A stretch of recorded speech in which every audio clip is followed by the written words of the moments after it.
2026 বিশ্বকাপে ব্রাজিল দলে নাও থাকতে পারেন নেইমার জুনিয়র। হ্যাঁ বন্ধুরা, টানা ব্যর্থতার পর ব্রাজিলের কোচ থেকে সরানো হয় ডরিবাল জুনিয়রকে।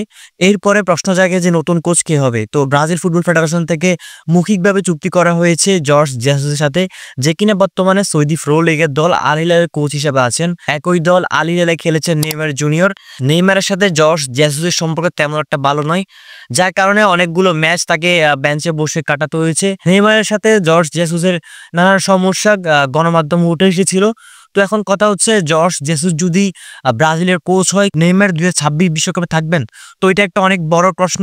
2026 বিশ্বকাপ প্রস্তুতির জন্য আল হিলাল ছেড়ে নেইমার বর্তমানে সান্তোসের হয়ে খেলছেন। নিজ দেশে ভালোভাবে প্রস্তুতি সারছেন সে। যদি তার ফিটনেস ফর্ম ঠিকঠাক না থাকে, তাহলে মনে হয় না জর্জ জেসুস তাকে 2026 বিশ্বকাপের স্কোয়াডে রাখবেন।